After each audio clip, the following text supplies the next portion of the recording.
الحمدللہ ثم الحمدللہ۔ ہمارے اور آپ کے آج کا تفسیر کا جو سبق ہے،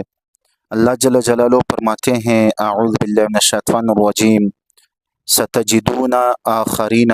عن قریب تم پاؤ گے کچھ اور لوگوں کو، یریدون جو ارادہ کرتے ہیں، ان اس کا، یأمنوکم کہ تم سے بھی امن میں رہیں،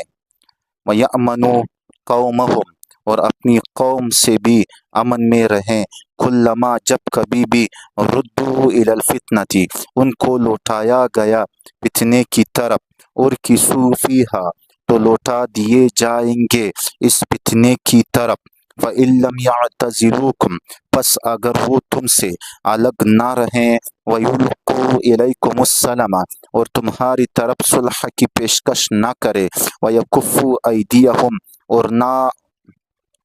روکے اپنے ہاتھوں کو، فَخُذُوهُمْ پس تم پکڑو ان کو، وَاقْتُلُوهُمْ اور ان کو قتل کرو، حَيْثُ ثَقِفْتُمُوهُمْ جہاں کہیں بھی تم ان کو پاؤ، وَأُولَئِكُمْ اور وہی لوگ ہیں، جَعَلْنَا لَكُمْ بنایا ہم نے تمہارے لیے، عَلَيْهِمْ ان پر، سُلْطَانًا مبیناً کھلا غلبہ، وما کان لمؤمن اور نہیں لاحق کسی مؤمن کے، ان یقتل مؤمنا یہ کہ قتل کرے کسی مؤمن کو، الا خطأ مگر غلطی سے، ومن قاتل مؤمنا اور جس نے قتل کیا کسی مؤمن کو خطأ غلطی سے، فتحریر رقبۃ پس آزاد کرنا ایک غلام کو، مؤمنۃ جو مؤمن ہو، ودیۃ اور مال کا بدلہ ہے، مسلمۃ جو سپرد کیا جائے گا، الی اہلہ اس مقتول کے وارثوں کے، الا ان یصدقوا مگر یہ کہ وہ معاف کر دے، فإن کان من قوم پس اگر ہے وہ ایسی قوم سے، عدو لکم جو تمہاری دشمن ہے، وہو مؤمن اور وہ خود مؤمن ہے، فتحریر رقبۃ پس آزاد کرنا ہے ایک غلام کا، مؤمنۃ جو مؤمن ہو، وَإِن كَانَ مِن قوم اور اگر ہے وہ ایسی قوم سے، بینکم کے تمہارے درمیان، وبینہم اور ان کے درمیان، میثاق عہد و پیمان ہے، فدیۃ پس مال کا بدلہ ہے، مسلمۃ سپرد کیا جائے، الی اہلہ اس کے وارثوں کو، وتحریر رقبۃ مؤمنۃ اور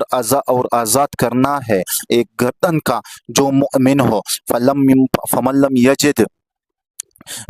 یجد پس جس نے نہ پایا غلام اور لونڈی، فصیام شہرین پس روزے ہیں 2 مہینے، متتابعین لگاتار، توبۃ من اللہ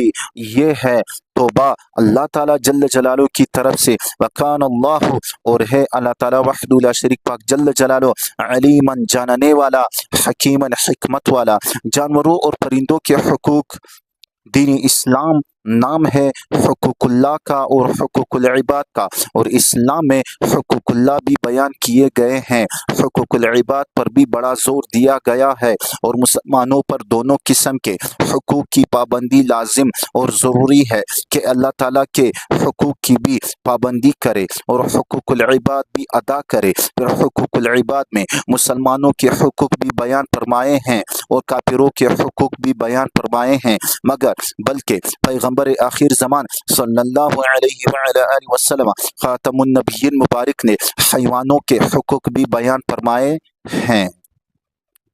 چنانچہ حدیث پاک میں آتا ہے کہ آن حضرت صلی اللہ علیہ وآلہ وسلم خاتم النبیین مبارک مدینہ طیبہ کے باغوں میں سے ایک باغ کے پاس سے گزر رہے تھے، ایک اونٹ آپ صلی اللہ علیہ وآلہ وسلم خاتم النبیین مبارک کو دیکھ کر بڑبڑانے لگا، اور اس نے خاصاً شور کیا اور تڑپا۔ آپ صلی اللہ علیہ وآلہ وسلم خاتم النبیین مبارک اونٹ کے پاس تشریف لے گئے، اونٹ نے اپنے مالک کی 3 شکایتیں کی، آپ صلی اللہ علیہ وآلہ وسلم خاتم النبیین مبارک نے دریافت فرمایا، لمن هذا البعیر یہ اونٹ کس کا ہے؟ آپ صلی اللہ علیہ وسلم خاتم النبیین مبارک کو بتایا گیا لرجل من الانصار، انصار مدینہ میں سے ایک شخص کا ہے۔ آپ صلی اللہ علیہ وسلم خاتم النبیین مبارک نے فرمایا اس کو فوراً بلاؤ۔ چنانچہ ایک آدمی گیا اور اس کے مالک کو بلا لایا۔ حضرت صلی اللہ علیہ وسلم خاتم النبیین مبارک نے فرمایا تیرے اونٹ نے 3 شکایتیں کی ہیں، ایک یہ کہ تو اس کو بر وقت پانی نہیں پلاتا، دوسری یہ کہ تو اس کو چارہ پورا نہیں ڈالتا، اور تیسری یہ کہ تو اس کو دودھ میں باندھے رکھتا ہے۔ فرمایا اتقوا اللہ فی ہذہ البہائم، ان حیوانوں کے حقوق کے بارے میں اللہ تعالیٰ سے ڈرو۔ یاد رکھنا جو مالک اپنے جانور کو وقت پر پانی نہیں پلاتا اور اس کی ضرورت کے مطابق چارہ نہیں ڈالتا، گرمی سردی کا خیال نہیں کرتا، قیامت والے دن اللہ تعالیٰ جل جلالہ کی طرف سے اس کی گرفت ہوگی۔ اسی طرح ابو داؤد شریف میں ہے کہ آن حضرت صلی اللہ علیہ وسلم خاتم النبیین مبارک ایک سفر میں تھے، راستے میں ایک ایسا مقام آیا کہ جہاں کافی درخت تھے، ایک درخت پر چڑیا کا گھونسلہ تھا، اس کے بڑے خوبصورت بچے تھے جن کے پر آگے ہوئے تھے مگر ابھی اڑ نہیں سکتے تھے۔ ایک نوجوان درخت پر چڑھا اور اس کے بچے اٹھا کر گود میں ڈال لیے اور قافلے کے ساتھ چل پڑا۔ وہ چڑیا آ کر اس کے سر پر اڑنے لگی، کیونکہ اس نے دیکھ لیا تھا کہ میرے بچے اس کی گود میں ہے۔ وہ پڑپڑاتی ساتھ ساتھ چلتی رہی۔ آپ صلی اللہ علیہ وسلم خاتم النبیین مبارک نے دیکھا تو فرمایا کیا بات ہے؟ نوجوان نے بتایا کہ حضرت میں اس کے بچے اٹھا لایا ہوں، اس لیے یہ میرے سر پر پڑپڑاتی ہے۔ آپ صلی اللہ علیہ وسلم خاتم النبیین مبارک نے فرمایا کہ اگر تمہارا بچہ کوئی اٹھا کر لے جائے تو تم پر کیا گزرے گی؟ آخر یہ اس کے بچے ہیں، جاؤ فوراً اس کے بچے اس کے گھونسلے میں رکھ آؤ۔ تو اسلام نے انسانوں کے حقوق بھی بیان فرمائے اور حیوانوں کے حقوق بھی، مسلمان کے بھی اور کافروں کے بھی، اور فرمایا کہ غیر مسلم جس طرح کی روش تمہارے ساتھ اختیار کرے تم بھی ان کے ساتھ اسی طرح پیش آؤ۔